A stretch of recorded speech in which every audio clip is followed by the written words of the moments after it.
एक गृहस्थ शेतात काम करून थकून घरी येतो, जेवण करतो. जेवण झाल्यानंतर तो आपल्या सुनेला म्हणतो, "माझे पाय आणि हात खूप दुखत आहे. तू एकदा माझे पाय दाब." पाय दाबता दाबता सासरा सुनेसोबत असं काहीतरी करतो आणि असं काहीतरी बोलतो. ते ऐकल्यानंतर तुमच्या तळपायाची आग मस्तकात जाईल. आणि त्याचा पुढे चालून काय परिणाम होतो हे पूर्ण सविस्तर स्टोरी ऐकण्यासाठी आपली पूर्ण स्टोरी ऐका. ही एक सत्य घटना आहे. ही घटना वाशिम जिल्ह्यातली. आता वाशिम जिल्ह्यातली मानोरा हा परिसर आहे. या मनोरा या परिसरात एक गृहस्थ राहतात. त्याचं नाव आहे दिलीप जाधव, वय वर्ष 60. आता दिलीप दिलप्या म्हणजे समजून घ्या. दिलप्या तुम्हाला दिलप्या काय म्हणलोय तुम्ही नंतर तुम्हाला कळेल. हा 60 वर्षाचा म्हातारा, याची काहीतरी 10-15 वर्षापूर्वी याची बायको, याची धर्मपत्नी काही कारणास्तव निधन झालेलं असतं. त्याच्यानंतर त्यांना 2 मुलं असतात. 2 मुलं, ते पण लहान मुलगा काहीतरी कारणास्तव तो पण वारतो. वारल्यानंतर त्याचा एक थोरला मुलगा मुलगा राहतो. आता तो मुलगा राहतो, तो वयात येतो 30शी पर्यंत, 25-30शी ओलांडतो. ओलांडल्यानंतर त्याला स्थळ येतात चालून. चालून स्थळ आल्यानंतर हा दिलीप काय करतो, प्रत्येक स्थळाला काही ना काही ना करतो. हे नको, ते नको, हे नको. म्हणजे नवरदेव हाच आहे. सौरभ नाही, त्याचा मुलगा सौरभ हा नाहीच आहे. हा स्वतःच नवरदेव असल्यासारखा तो वागत असतो. त्याच्यानंतर त्याला असंच एक गावाच्या शेजारची एक चांगली खूबसूरत मुलगी दिसती. मुलगी दिसल्यानंतर तो स्वरूपला म्हणतो, नाही खूपच चांगली मुलगी, ही मुलगी तू करून घे. आणि त्यांचं लग्न होतं. लग्न लावलं जातं. तिथं त्या शेजारच्या गावातली ती मुलगीचं नाव कविता पाटील म्हणून असतं. आणि सौरभ जाधव आणि कविता पाटील यांचा शुभ विवाह होतो. आणि ते घरी येतात, नांदतात, सुखात नांदतात. 1 वर्ष सुखात जातं. पण दिलीप जाधवला आतून काहीतरी खदबदून येतं. आणि ते खदबदून आल्यानंतर तो सांगतो की आपल्या आपल्या घरी जमीन किती म्हणजे 2 एकर, 2 ते 2.5 एकर जमीन आहे. तू असं कर, कुठंतरी शहरात कामाला जाय. म्हणजे मुंबई, पुणे, संभाजीनगर इथं तू कामाला जाय. म्हणजे तुला कसं पुढे चालून लेकरं बाळ होतील. त्याच्यासाठी तुला पैसा कमवावा लागेल. आता ह्या अगोदर पाहिजेत, तर हा लग्न झाल्यानंतर सांगतोय. तू जाय, एकटा जाय. तिथून तू पैसे पाठव आणि आम्ही, तुझी बायको आणि मी शेतात काम करून ते पैसे जमून ठेवू. म्हणजे तुम्हाला पुढच्या सुखीच्या आयुष्याला हे होईल. मग तो पण म्हणतो ठीक आहे. आता तो जातो आपला मुंबईत जातो, काम करतो, कंपनी काम करतो, तिथं करतो, तिथं भाड्यानं राहतो, मुलात राहतो. तिथून काही पैसे तो घरी पाठवतो. पाठवल्यानंतर असं चालतं. आता आज तो तिकडे मुंबईला हाय, हे इकडे वाशिम मध्ये आपल्या घरी गावाकडं ते शेतात काम करायची. सून पण कविता मागून जायची. ती पण सासऱ्याला मदत करू लागायची. असंच एक दिवस काय केलं, सून घरी राहिली, सासरा शेतात कामाला गेला. कामाला गेल्यानंतर त्यानं काय केलं, खूप असं पाणी देत होता. त्यानं सांगितलं की घरी आला, ते सुनेनं स्वयंपाक केला, जेवण केलं. जेवण आटोपल्यानंतर त्यानं सांगितलं, कविता माझे पाय खूप दुखून राहिले, हात दुखून राहिले, माझे एकदा पाय दाबून देते का?" ती पण सुनाच्या मनात ठीक आहे, ओके. ती आली, पाय दाबायला लागली. पाय दाबताना म्हातारा पण रंगेला होता. म्हातारा असा आडव्या शिरला. ते म्हातारा काय बोलू लागलं सोन्यासोबत, "तुम्ही ऐका, म्हणे मी आहे ना, खूप अशी आठवण येते, खूप असं हे करावं लागतं, हे करावं लागतं. माझी बायको वारून इतके दिवस झाले, असं झालं.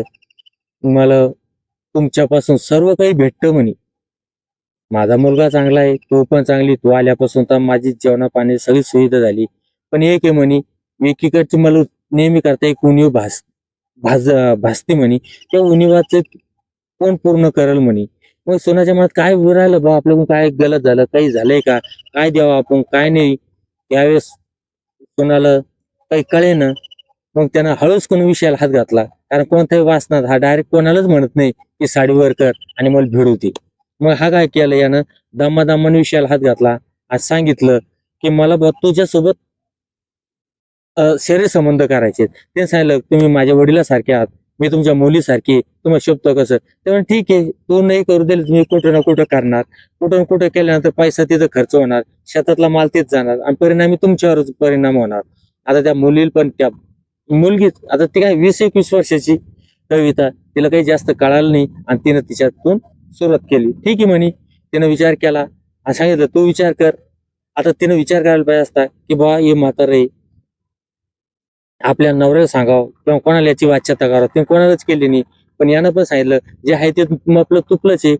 ती तरी ऐकायला तयार नाही. त्यानं सांगितलं एवढी जमीन आहे 2-2.5 एकर, ही जमीन तुझ्या नावावर करून देतो, घर पण तुझ्या नावावर करून देतो, मुलाच्या नावावर करत नाही. तुझं आणि माझं जर शारीरिक संबंध स्थापित झाले तर सगळे तुला राजाची राणी बनवून ठेवतो आणि तुझ्या नावाचं करून देतो. आता हे पण त्याच्या आश्वासनाला भूलथापाला बळी पडली आणि ती पण तयार झाली. आता तुम्ही विचार करा, हे म्हातारं वावरत राबणार दणगट म्हातार होतं आपलं, तो अशोक चव्हाण आहे, नाशिकचा भोंदू बाबा. ते पण 50-60 वर्षाचं होतं. आता हे पण 60 वर्षाचं, पण हे वावरत रागणार होतं. त्याच्या काही याची काही ढेरीगिरी पुढे नव्हती. हे टेबल ते अशोक खरा टेबलवरच करत होता, कारण त्याला झोपून जमतच नव्हतं. कारण झोपलं तर तिथपर्यंत त्याचं जाणारच नव्हतं. पण हे रगट म्हातार होतं, पतलं होतं शरीरानं. यानं काय केलं, ती तयार झाली. असे मस्त रंगारंग कार्यक्रम केला, विविध आसनं केले, उलटे कर, पालटे कर, एक तंगडीची कर, 2 तंगडीची कर, असे भरपूर आसनं करत करत त्यानं केलं तिच्यावर. त्या दिवशी पहिल्या दिवशी 3 शॉट मध्ये त्यानं कार्यक्रम उरकला. आता ती पण भरपूर टाइम झालता, तिचे पण 2-3 महिने झाले, नवरा येईल नव्हता. तिला आनंद झाला, दोघं जण झाले. ज्यावेळेस त्यांचा मुलगा सौरभ जाधव हा घरी यायचा, त्या टायमाला सासरा सुनासारखे राहायचे, नाहीतर आम्हाला नवरा बायको सारखेच घरात वागायचे. कुठेही धाराधरीन, कुठेही चोळाचोळून, कुठे काही चालायचं त्यांचं. त्यांच्यानंतर असंच तो जायचा असंच करता करता त्याला 8 वर्ष झाली. आता तुम्ही विचार करा मित्रांनो, तो मुंबईला राहतो, हे वाशिमला राहतात. 8 वर्षातून तो कमीत कमी 2 महिन्यानंतर 3 महिन्यानंतर एकदा घरी येतो, 2-3 दिवस राहतो आणि पुन्हा चालले जातो. याच्यातून तिला काही गर्भधारण झाली नाही. आता हा म्हातारा काय करायचा, हा म्हातारा वापरायचा कंडोम. कंडोम वापरल्यानंतर गर्भधारणाचा चान्सच नाही. अशीच 8 वर्ष निघून गेली. 8 वर्ष निघल्यानंतर थोडे पैसे झाले आणि मुलांना असं ठरवलं की आता आपल्याला कामाला जायचं नाही, आता घरीच थांबायचं. तसा तो 2 ऑक्टोबर 2025 साली तो घरी आला. घरी आल्यानंतर तो घरात राहू लागला. आता घरात राहिल्यानंतर ते काय झालं, सुनाला काही सासऱ्याला भेटलेलं नाही, सासऱ्याला काही सुनाला भेटलेलं नाही, कारण मुलाची अडचण होऊ लागली. आता पण तो कसं आहे, मग शेतात एक चक्कर मारायला जातो. कोणताही शेतकऱ्याचं पोरगा असलं घरी आल्यानंतर ते शेतात एक चक्कर मारायला गेलं. एक दिवस असा उजाडला की तो शेतात चक्कर मारायला गेला. गेल्यानंतर यानं म्हाताऱ्यानं पाहिलं की हे गेलं, आता हे लवकर काही येणार नाही. तर सोनल माझ्या आटपू दे लवकर. ते नाही ते येईल.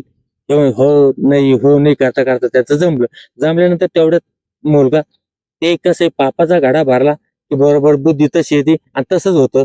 आता तसंच झालं, एक ना एक दिवस तो पापाचा गाडा फुटतो. तसाच हा पापाचा गाडा त्याचा फुटला. आता त्या टायमात सौरभ घरात आला, घर लोटील होतं. त्यानं बघितलं की आपला बाप, जन्मदाता बाप आणि आपली धर्माची पत्नी हे खाली झोपिले आणि बापाचा त्याचा कार्यक्रम सुरू आहे. त्या टायमाला त्यानं झगडा केला, त्यावेळेस त्यानं शिवीगाळ केली, दोघांना बायकोला मारहाण केली.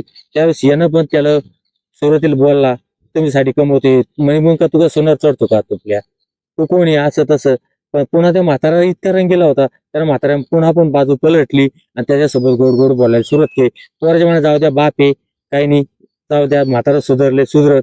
पण एक दिवस काय केलं, एक दिवस तो शेताकडे गेला आणि ती गोड बोलत असताना बापानं मुलाला बोलवलं. मुलाला बोलावल्यानंतर म्हणे, अरे उसात पाणी द्या फोडायचं म्हणे आपल्या शेतातलं, तिथं ये.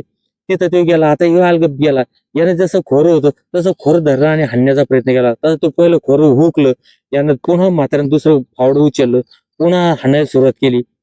मुलगा स्वतःचा एकुलता एक मुलगा खाली पडला आणि बाप फक्त वासनेच्या भावनेतून त्याच्यावर तुटून पडला आणि बापानं स्वतःचा मुलगा, स्वतःचा वंशाचा दिवा स्वतःच्या हाताने तिथं विझवल्यानंतर त्याच्या अंगावर ते खोऱ्याचे वरखंडे लागलेले होते. की असं दिसायचं की बिबट्या फाळल्यासारखं दिसायचं. त्यानं तसंच पोट गेलं, शेतात गेला आणि घरी आला. दिवस काहीच झालं नाही. पुन्हा सोनाला विचारलं, सौरभ आला नाही का घरी? ती म्हणे नाही. त्यानं लटकन इकडे तिकडे फोन लावले, पाहुणे रावळे फोन लावले, गावात चौकशी केली. अशी याच्या 2-3 दिवस निघून गेले आणि 14 नोव्हेंबर 2025 रोज उजाडला. त्यानं पोलीस स्टेशनला कंप्लेंट केली की माझा मुलगा घरून निघून गेलाय, कुठे गेलाय. पाहुणे रावळ्याकडे शोध केले, 3-4 दिवस झाले, पण अजून काही तो घरी आला नाही. आता यानं मारलं होता 10 नोव्हेंबर, कुठून घरी येणार आहे? पण एक दिवस असा झाला, 15-16 नोव्हेंबर दिवशी असा वास सुटला. वास सुटल्यानंतर वास येऊ लागला बाहेर. तर लोकांचं आता कोणाला कुतूहल असतं की घाण वास, तुम्हाला प्राण्याचा वास तुम्ही सहन करू शकता, पण माणसाचा वास माणूस हा सहन करू शकत नाही. तसंच झालं.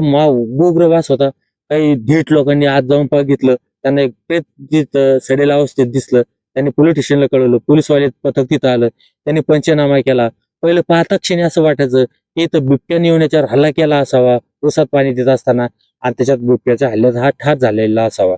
त्याची ओळख पटली. कविता मागून आली. कविता बोंबलत होती, पार बोंबलायची, पार केस तोडायची पाळी आणली, हे करायची. म्हातारा पण कोमात झाल्याचं सारखं नाटक करायचा की माझा एकुलता एक वारस होता आणि तो वारस संपला, आता मी कोणाकडे बघू. पण त्याच्यानंतर सावरण्याचा मौतीचा कार्यक्रम झाला, मातीचा कार्यक्रम झाला, त्याच्यानंतर दुसऱ्या दिवशीचा कार्यक्रम झाला. झाल्यानंतर दुसरे लोक आली, सांत्वन करायला आली, कारण की भाऊ एकुलता एक वारस होता, लेकरू बाळांनी गेला आणि याचा वंश डुबला. अशा स्वरूपात लोक तिथं घरी थांबले. 2-3 दिवस काहीच झालं नाही.